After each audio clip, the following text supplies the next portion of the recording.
Ал бұл каналымда шығып отқан оқиғаларды бірінші болып оқығың келе ма? Онда анықтамада тұрған сілтемені басып топқа тіркел.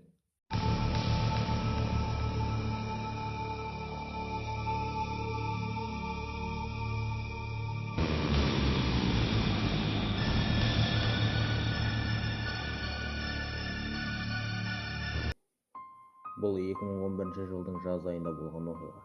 Мен сол уақытта 16-да болатынмын. Қуана-қуана 11 сыныпты бітіріп универге түсуге дайындалып жүргем. Осы жайында қатты уайымдап жүрдім. Себебі бала кезімнен сәулетшілікке түскім келетін. Ал ол жақта мықты бәсекелестер, бір орынға 50 адамнан. Осы ойлардың кесірінен түнде ұйықтамайтын болып кеттім. Осы кезде мен үшін қорқынышты күндер басталды. Бірінші күн мен үшін түсініксіз жағдайлармен өтті. Пәтерде жалғыз болатынмын. Анам жұмыста, әкем отбасымыздан кетіп қалған. Ал ағам басқа пәтерде жалғыз тұрады. Түнгі 12-лер шамасында ұйқыға жатқам. Неге екенін білмеймін, түнгі 3:30-ға дейін ұйықтай алмадым. Содан қуат көзін жақтым ба, сурет салып отырдым. Сәлден соң жарық жыбылықтай бастады. Ал жарты сағаттан соң толығымен атылып, әйнектер жерге шашылып кетті. Телефон жарығымен қалдықтарды жинап жатқанда біреу қоңырау шалды. Өлеңі бір жылдамдығын артқандай болып тұрды. 1 минуттан соң мүлдем өшіп қосылмай қалды. Бірақ қуаты 100% болатын.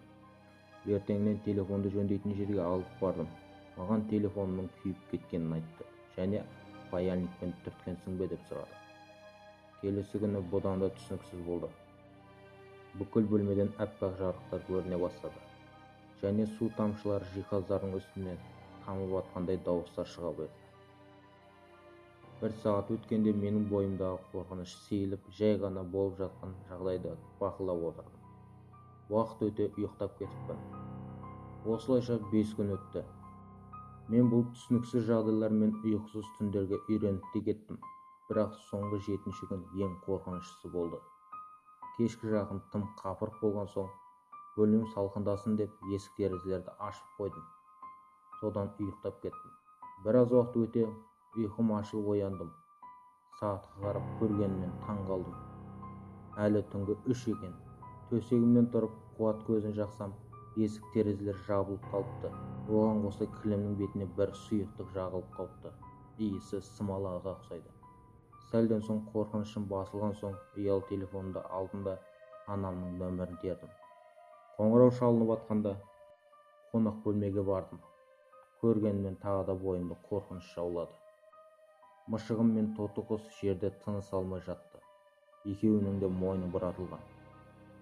Осы жағдайдан соң шыдамай әкеме көшіп кеттім. Содан ол пәтерге қайта оралмадым. Bir қызығы, мен көшіп кеткенде 1 күн өте анам бір кісіні ұнатып қалыпты. Қайдан келгені белгісіз, анамның пәтеріне толығымен кіріп алыпты.